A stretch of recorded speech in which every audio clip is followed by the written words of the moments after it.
Dear students, in my previous lecture, I told you about this EMF of a cell. So EMF of a cell means it is the potential difference across the terminals of the cell when the cell is in open circuit. That means when no current is drawn from the cell. Also, we define this internal resistance. Though a cell drives current in a circuit, cell itself offers some opposition to the flow of current. So the opposition offered by the electrolyte of the cell to the flow of current, it is called its internal resistance. For every cell there will be some internal resistance, and this internal resistance of a cell is finite. It depends on the electrolyte present in the cell. And for an ideal cell, this internal resistance will be 0. A cell whose internal resistance is 0, it is called ideal cell. So, for all practical cells, internal resistance is not 0, but it is minimum and finite. Next, when this cell having EMF E, internal resistance R, is connected to an external resistance capital R, a current will flow through it. So this current in the circuit I, it is given by E minus V divided by R, and this V, it can be written as E minus IR. I told you that this potential difference across the external resistance, or sometimes this is also called as terminal potential difference. This terminal potential difference is always less than EMF. By how much this terminal potential difference is less than EMF means by an amount equal to IR, that is potential difference across the internal resistance. And this terminal potential difference is equal to EMF only when external resistance is equal to infinity or internal resistance is 0. That means only in open circuit terminal potential difference becomes equal to EMF. Or for an ideal cell, this terminal potential difference can be equal to EMF. So these things you learned in the previous class. The next thing is combination of cells.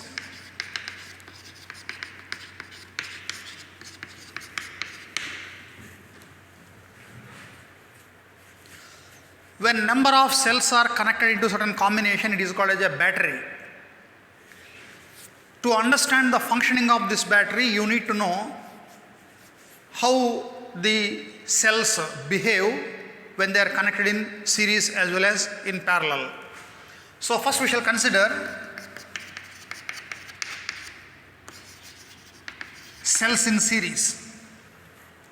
First we shall take only 2 cells and later we generalize it for n number of cells. Here I consider 2 cells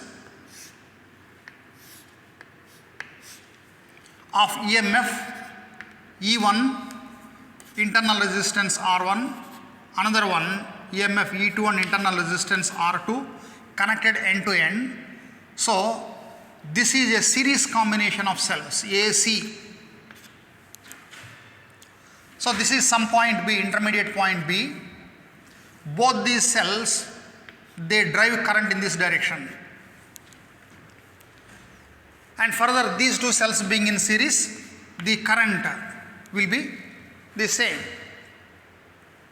And further, in series combination, potential difference adds up. Therefore, potential difference across AC is equal to potential difference across AB plus potential difference across BC. So consider 2 cells of EMF E1 and E2,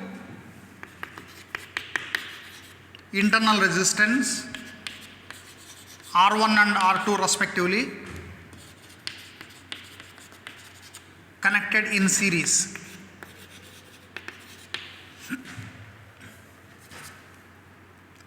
Now you find potential difference. Potential difference, let I be current due to the cells. So potential difference across AB, this one. So VAB, this is equal to VA minus VB. So this cell is driving current in this direction. The potential difference between these 2 points, it is VA minus VB, and this VA minus VB, this potential difference is given by this equation. Therefore the EMF is E1 and the current is I1 and resistance is R1. Similarly, potential difference across BC, VBC, it is VB minus VC. So between these 2 points, terminal potential difference is E2 minus IR2 because of the same equation, this one. Therefore, potential difference across AC, VAC is equal to VA minus VC.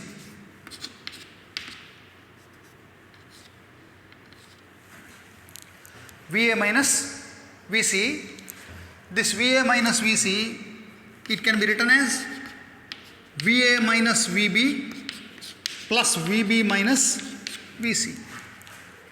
So this is this one, E1 minus IR1 plus E2 minus IR2. So this VAC is equal, if I rearrange these terms, it is E1 plus E2 minus of I into R1 plus R2. This is the expression for potential difference across the combination of series cells. Now if this combination is replaced by an equivalent cell whose EMF is E equivalent and internal resistance is R equivalent, this equivalent cell will drive the same current I as driven by the combination of cells, because the equivalent cell will produce the same effect as the combination. So if E equivalent and R equivalent be EMF and internal resistance of an equivalent cell,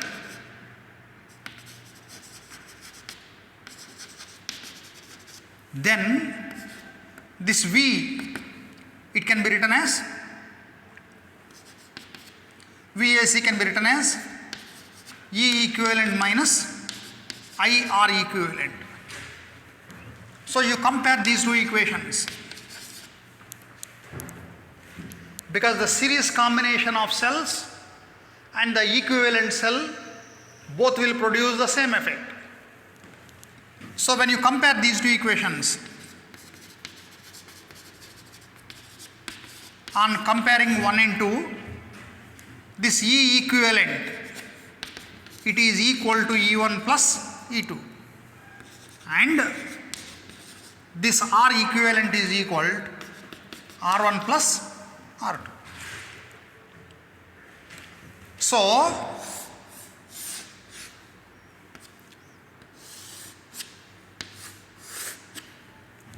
the conclusion is that when number of cells are connected in series, the equivalent EMF is equal to sum of the EMFs of the cells in the combination, and equivalent internal resistance is equal to sum of internal resistances of all the cells in the combination.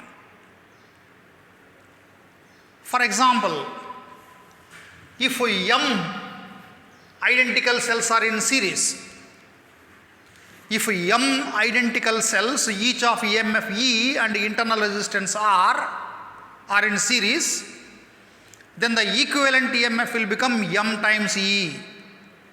Equivalent internal resistance will become m times R. So like that you can generalize this statement for any number of cells. So as the EMF adds up in series connection, this series connection of cells is preferred when you want to have high potential difference. When you have to drive current with high potential difference, then the cells are to be joined in series. Suppose in this combination, if any one cell is connected like this, if the current is away from this negative terminal of the cell, then this EMF is to be considered as negative.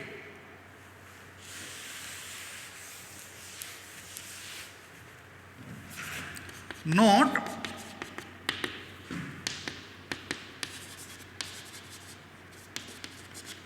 if current leaves from negative of a cell, its EMF is negative. So, if two cells are connected like this cell is driving current in this direction, this cell is driving current in this direction. Here current leaves from the positive of the cell and here current leaves from negative of the cell. When current is leaving from the positive of the cell, its EMF is to be taken as positive. When current is leaving from the negative of the cell, its EMF is to be taken as negative. Then in this case, this equation will become E1 minus E2.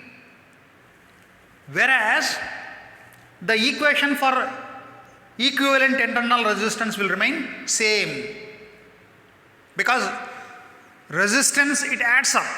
There is no polarity for resistance. There is nothing like negative resistance. So therefore, here in series combination, resistance adds up. So irrespective of the direction of current, you see, the resistance of a cell or any conductor, it is independent of direction of current. Resistance is independent of direction of current. So when one cell is connected like this, the equivalent EMF can be written as E1 minus E2, whereas the equivalent internal resistance will remain same. So therefore, this E equivalent will be E1 minus E2, and this R equivalent will be R1 plus R2 when the cells are connected like this. You keep this in mind.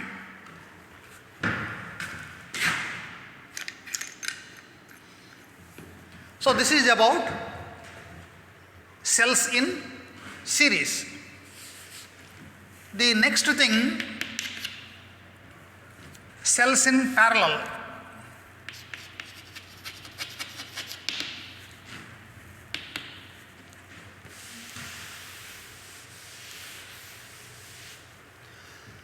Here you consider two cells.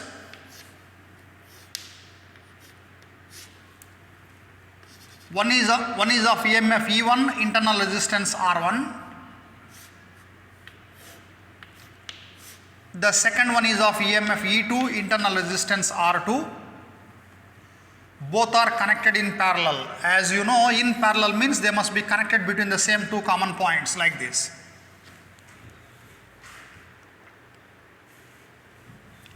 So these two cells are connected between the same 2 points AC.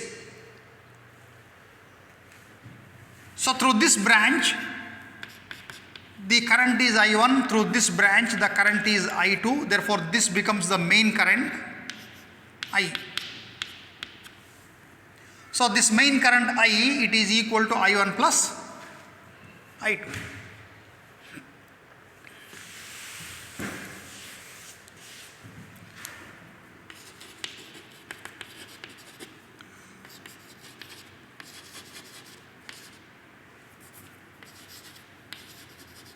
Consider two cells of EMF, E1 and E2.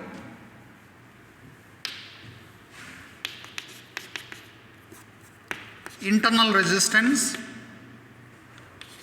R1 and R2 respectively, connected in parallel across AC. Let I1 and I2 be currents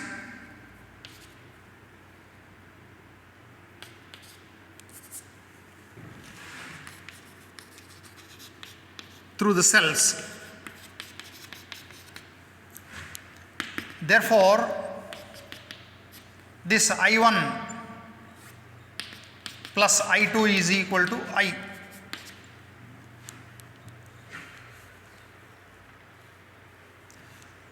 And you know that in parallel connection, potential difference must be same. That means potential difference across AC is equal to potential difference across the first cell, that is equal to potential difference across the second cell.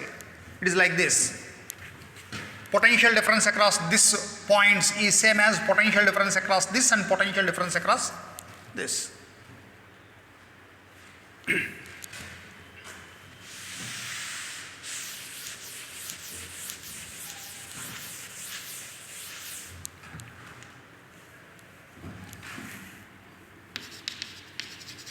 As the cells are in parallel, potential difference across AC is equal to potential difference across first cell. This is equal to potential difference across second cell. So, this potential difference across AC, say let this be V.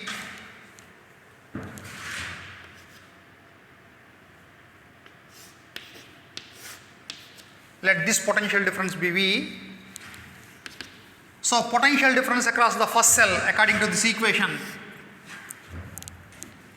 it is E1 minus I1 R1. As per that equation, V is equal to E1 minus I1 R1. Similarly, potential difference across second cell, E2 minus I2 R2. If I take this equation here, since V is equal to E1 minus I1 R1, this I1 can be written as E1 minus V divided by R1, like this. According to this equation, you get this term. I1 is equal to E1 minus V divided by R1. Similarly, if you take these two equations, V is equal to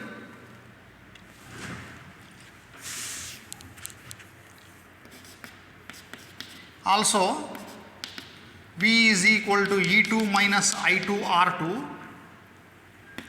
Therefore, this I2 is equal to E2 minus V divided by R2. So, this is I1 and this is I2. Since I is equal to I1 plus I2, the main current, I is equal to I1 plus I2, you add these two equations. E1 minus V divided by R1, E1 minus V divided by R2. So, this part can be written as E1 by R1 minus V by R1. This can be written as E1 by R2 minus V divided by R2. So I take the first two terms here.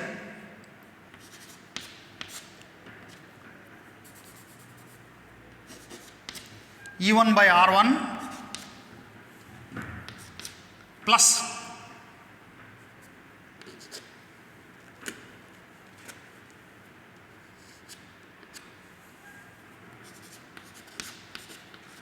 E2 by R2.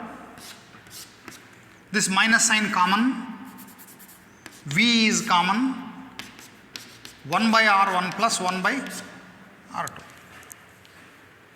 So if I cross multiply here, E1 R2 minus E2 R1 divided by R1 plus R2, V into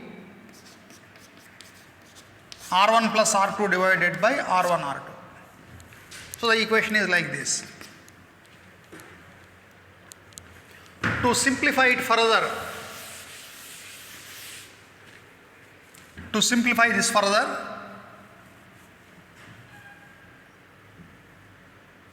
I take this term that side. This V into R1 plus R2 divided by R1 R2. I take this term this side. It is equal to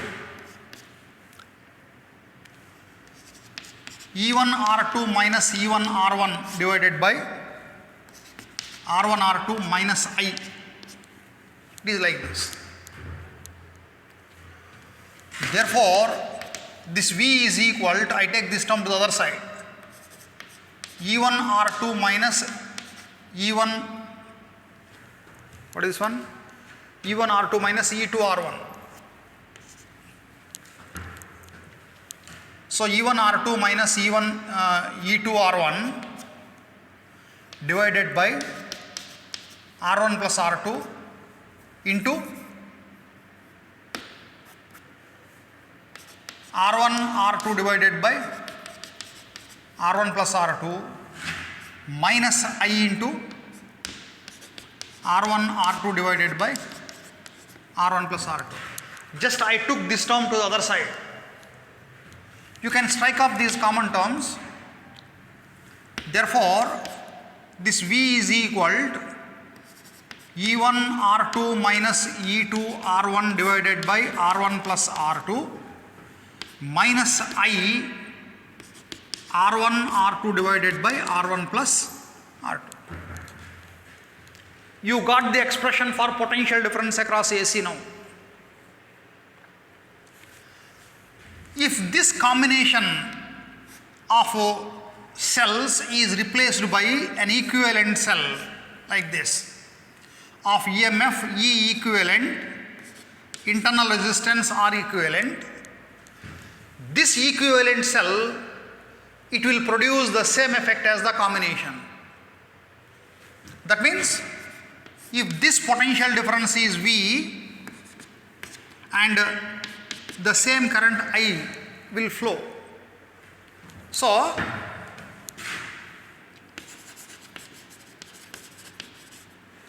if the parallel combination of cells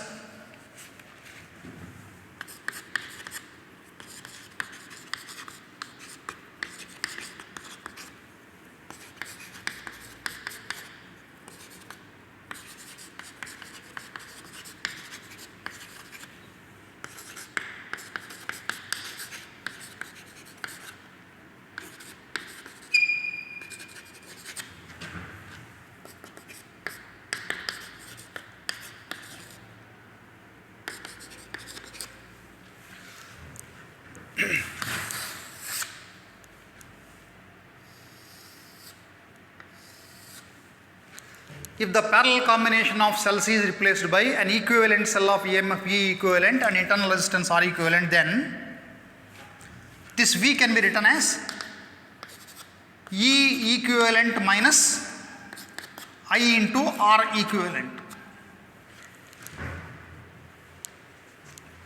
So this is the potential difference across the parallel combination of cells, and the same is the potential difference across the equivalent cell. Therefore, you can compare these two equations. So, I take this as equation 1 and this as equation 2 on comparing 1 and 2.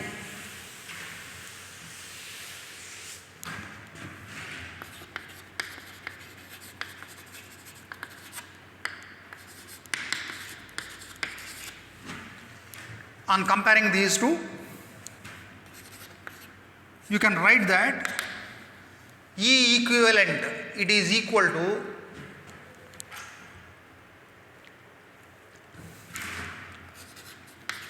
E1 R2 minus E2 R1 divided by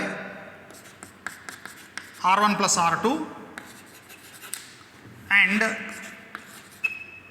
this R equivalent, it is equal to R1 R2 divided by R1 plus R2. So, this R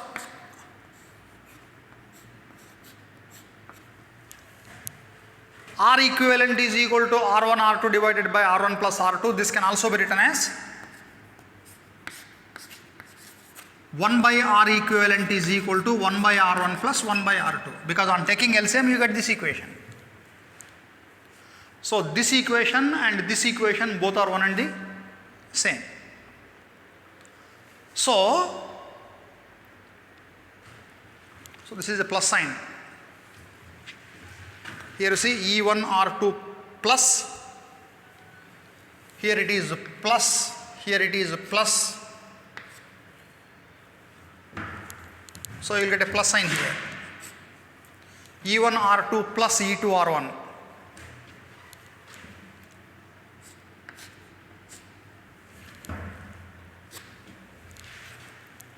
You will get the equations like this. These derivations are important for the examination. The first two, that is cells in series and cells in parallel, these two questions were asked in the annual examination for 5 marks many times. Just you thoroughly practice these derivations. So, this is equivalent EMF and this is equivalent internal resistance. See here, the internal resistance is being parallel. You will get this formula for parallel combination of resistances. And here also, if current is leaving from negative of any cell, the TMF has to be taken as negative. The two cells are connected in such a way that due to one cell, if the current is leaving from the negative of the cell, the EMF of that cell is to be taken as negative in these equations. Further, if I divide these two equations,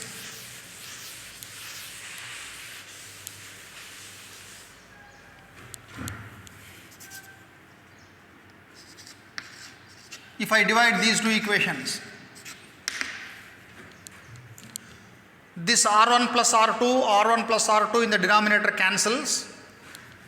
You will get E1 R2 plus E2 R1 divided by R1 R2. You will get it like this.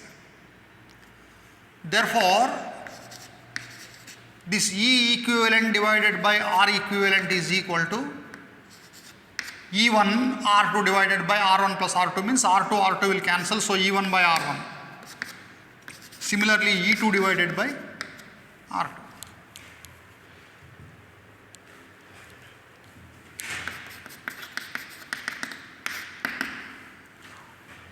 So, the ratio of equivalent EMF to equivalent internal resistance of a cell is equal to sum of ratios of EMF to internal resistance of all cells. So, this is the statement for cells in parallel. Here,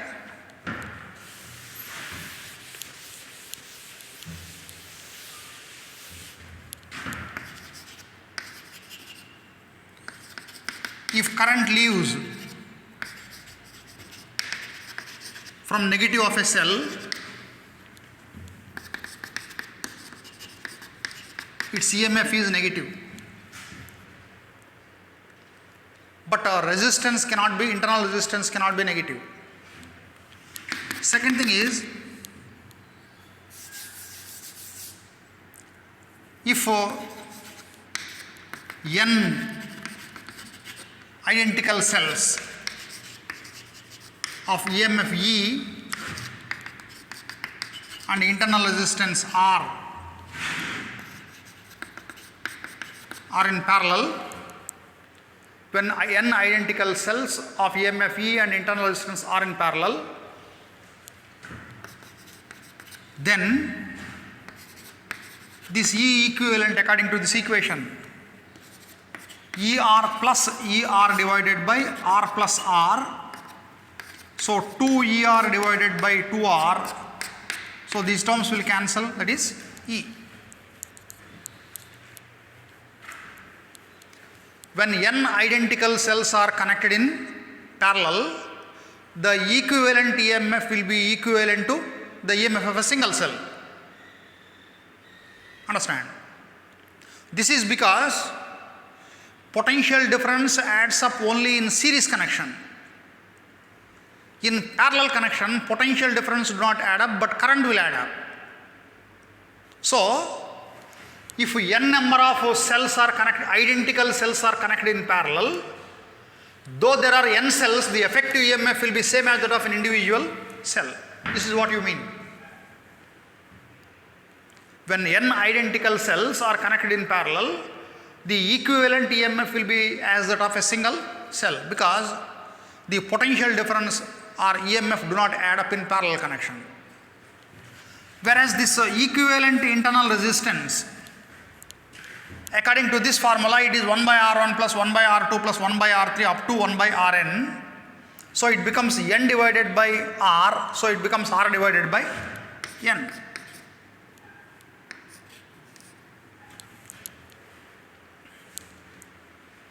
R divided by n.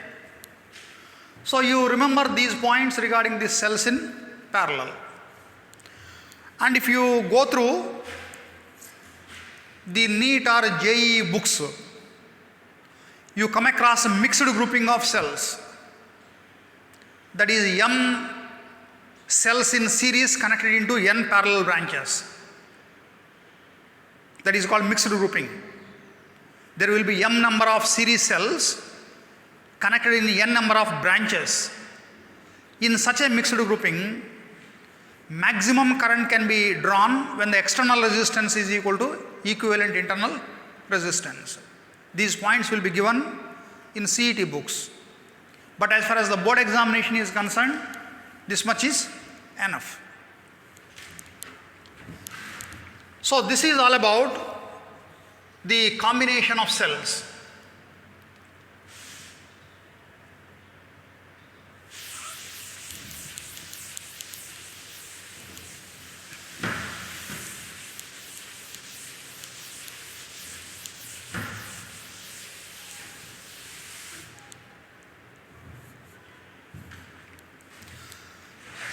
Next we have to study about network theorems. See, this Ohm's law is useful to find the current or potential difference only in case of simple circuits. A simple circuit like this, where the circuit can be resolved into simple series and parallel combination.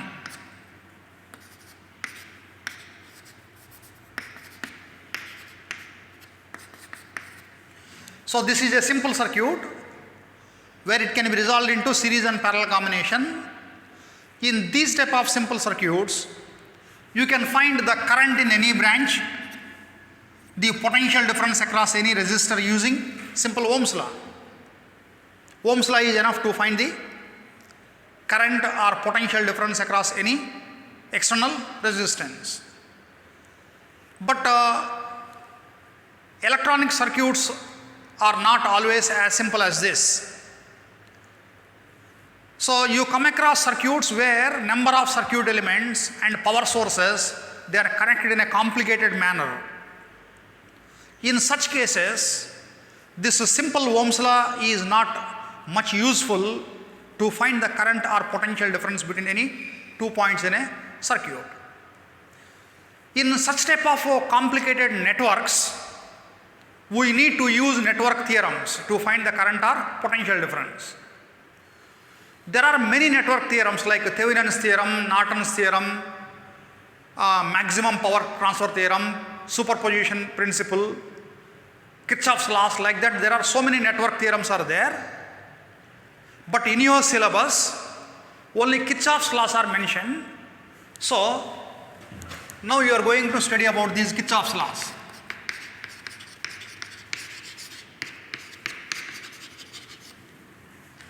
Kirchhoff's laws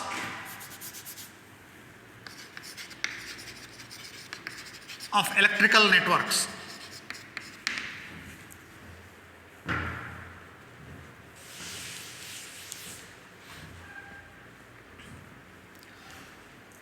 See, before studying these Kirchhoff's laws, first you must get acquaintance with the terms that you use in the study of these Kirchhoff's laws. So let us be acquainted with these terms like a network.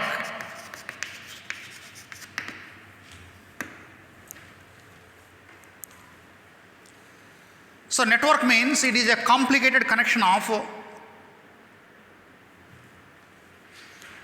number of circuit elements and cells. When a number of circuit elements means resistors, inductors, capacitors, these three are called circuit elements. So when number of circuit elements and cells are connected in a complicated manner, it is called as a network. So network means it is a complicated connection of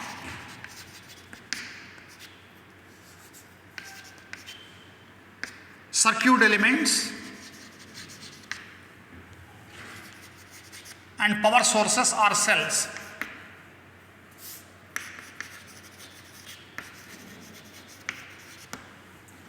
That is called as a network. For example,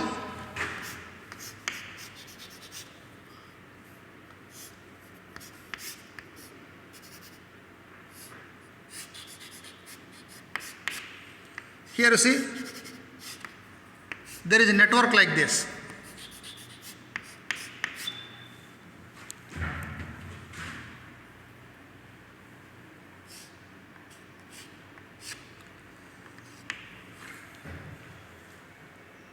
So this network cannot be simply resolved to series and parallel combination. So simple Ohm's law is not at all useful to find the current or potential difference in any branch. In this case, you can use these Kirchhoff's laws. So this is called as a network because number of resistances and power sources, they are connected in a complicated manner. So you can call it as a network. In a network, the point where number of conductors meet here like this. This one, this conductor, this conductor, this conductor, like that. The point where number of conductors meet, it is called as a junction or node. So, a point in a network where number of conductors meet, this is called as a junction or a node. So, a junction or a node is a point where number of conductors meet. Here, so this is one junction, this is another junction, this is another junction, this is another junction, but this is not a junction because this is just a bending of a conductor. It is a continuous connection. So here, this conductor, this conductor, this conductor are meeting here, here, here also the same. So those points are called as junctions or nodes. Similarly, we also come across this word loop or mesh. Loop or mesh means it is a closed path of current. A closed path of current in a network. This is called a loop or a mesh. Here see, a network can have any number of loops. This is one loop. This is another loop. This is another loop. So like that in a network there can be any number of loops. Overall, a closed path of current in a network, it is called as a mesh or a loop. So after getting acquaintance with these terms or getting used to these terms, we shall study the actual Kirchhoff's law. There are two laws due to Kirchhoff known as Kirchhoff's first law or Kirchhoff's current law. The second one, it is called Kirchhoff's second law or Kirchhoff's voltage law. The first one, this Kirchhoff's current law. Kirchhoff's current law. This Kirchhoff's current law states that at any junction of a network, the algebraic sum of currents is 0. This is the statement. At a junction of a network,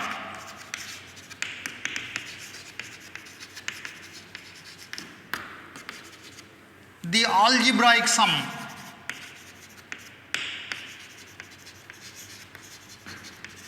of currents is 0. That means sigma I, it is equal to 0. Here I take an example. Here this is a network.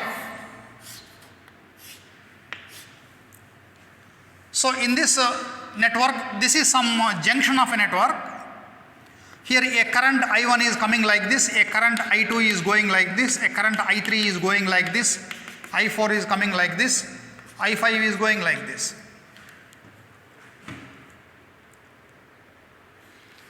So at this junction, see, this network is extending in all directions. This is the junction of a network. At this junction, algebraic sum of currents is 0. Or even you can also write it like this, I is equal to 1 to n sigma I. You can also write it like this. So algebraic sum means while making this summation, you should take the sign also into consideration.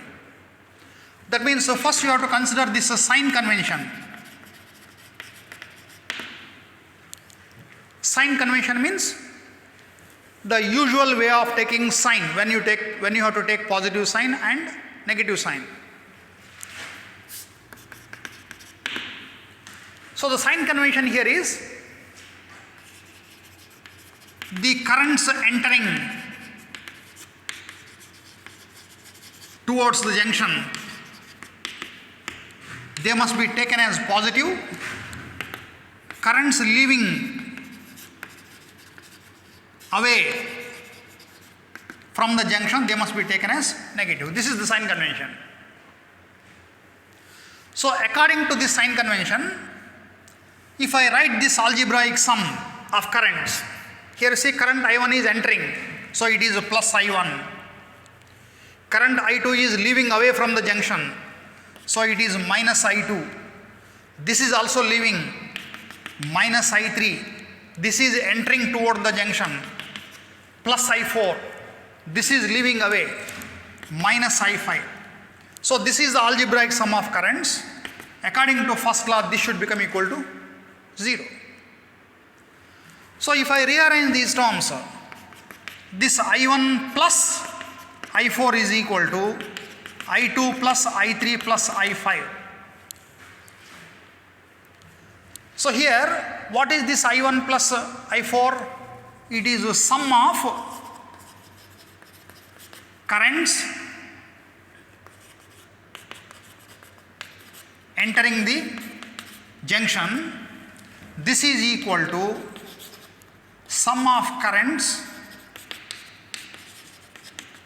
leaving away from the junction.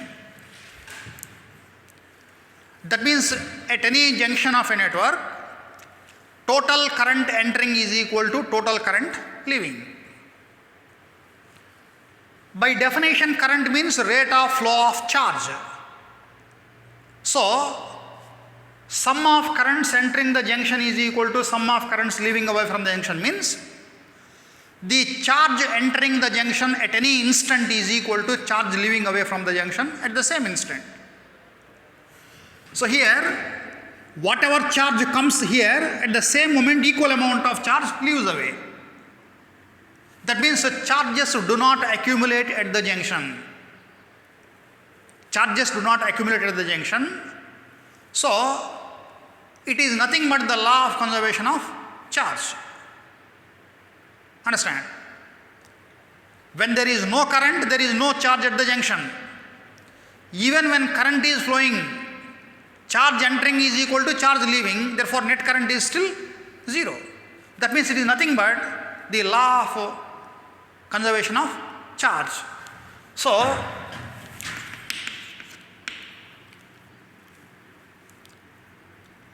that is, charges do not accumulate at the junction. That is,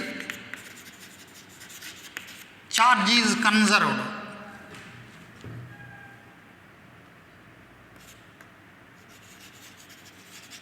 So, first law of Kirchhoff is nothing but law of conservation of charge.